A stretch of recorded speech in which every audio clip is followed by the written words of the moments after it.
واخيرا اجى الشتاء. وجدت الاكلة المفضلة الشتوية اللي هي كبة البرغل. غنية عن التعريف، واكيد كل العراقيين يحبون كبة البرغل من الشمال للجنوب. سويت لكم اياها الوصفة بطريقة كلش سهلة ومبسطة. تابعوا الوصفة ان شاء الله يا ربي، راح تستفادون من عندها. بعد السوق مالتها شلون صار ثخين. اني ما سويته بشعرية، سويته بعدس، يعني هرست العدس وسويت بيه الشوربة هاي. شوف الكبة ما شاء الله بعد الحجم، ما شاء الله تبارك الرحمن. هنا لكم وحدة، شوف الهشاشة مالتها، شوف ما شاء الله الهشاشة. الحشوة شلون جاية، الحجم. تابع الوصفة أول بأول راح تنطيك هاي النتيجة. هذا السوق اللي يخبل، وهاي الكبة الرنانة. وعلينا وعليكم بالعافية. واللي راح يجرب الوصفة ويتبعها ويسويها ينطيني رأيه بالتعليقات. تحياتي لكم. السلام عليكم ورحمة الله وبركاته متابعينا الأعزاء. عندي هنا مكونات البرغل، كبة البرغل التشريب أو كبة السراي، أو شوف كل واحد إله اسم شكل. عندي هنا نص كيلو. تروحين للعطار تقول له أريد برغل خاص للتشريب. أكو برغل للطبخ، أكو برغل للتقلاء، أكو برغل للتشريب. قولي له أريد المكونات التشريب، فهو راح ينطيك المكونات. هي تتكون من 3 أشياء: خشن وناعم وشوية سميد. عندي هنا نص كيلو لحم مثروم شرح، شوية ثرمت وياه هاي دي، شوية مو هواية. هنا عندي حبتين كبار بصل. وعندي هنا باقة كرفس. اكو بعض ما يخلون كرفس، يعني يقول ما يخلون كرفس على كوباية التشريب تحديدا. يعني مثلا يخلون زبيب او يخلون لوز او هاي الاشياء يعني ويا الحشوة. اني احب الكرفس ويا الحشوة، يعني ما اعرف احبها ويا كوباية التشريب.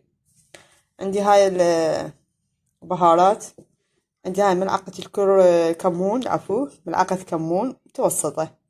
راح اخليها ويا العجينة، يعني الحشوة ما راح اخليها كمون، بس العجينة راح اخليها كمون. وعندي هاي ملعقة شاي فلفل اسود، راح اخليه ويا الحشوة مع اللحم. وملح حسب الرغبة. وان شاء الله تابعوا الخطوة اول باول تشوفوا طريقتنا باللف الكبة. حبايبي هسه اول شي عندنا راح نعجن البرغل. نزلت الملح ونزلت ملعقة الكمون اللي قلت لكم عليها. وعندي هذا هنا مي فاير لازم يكون، فندير حسب الكمية اللي انت تحتاجيها.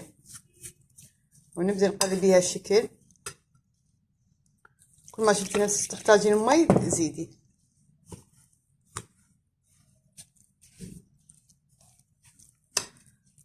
بس راح اعجنه وارجع وياكم. حبايبي هسه بعد ما عجنته بهاي الطريقة الشكل صار عندي.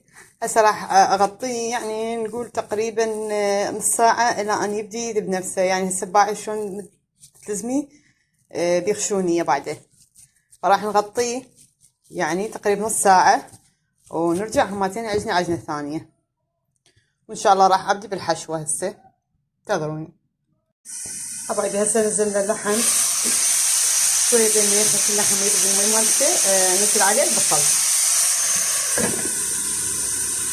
حبايبي هسه بعد ما نزلنا البصل على اللحم ومنتظرين شوية احنا الزايد، نجي ننزل عليه الكرفس. انا كملت هسه اللحم حمسته، يعني تقريبا نص حمسه. زدت عليه البصل والبهارات.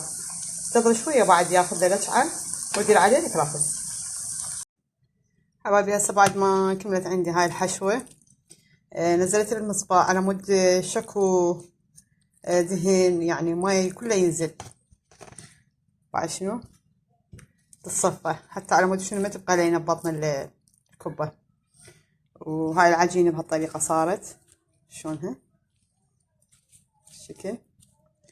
بس ان شاء الله راح الفها واني خاله مي فاير على الطباخ حتى رأسا الف وانزل بجزرية المي فاير. هسه شوفكم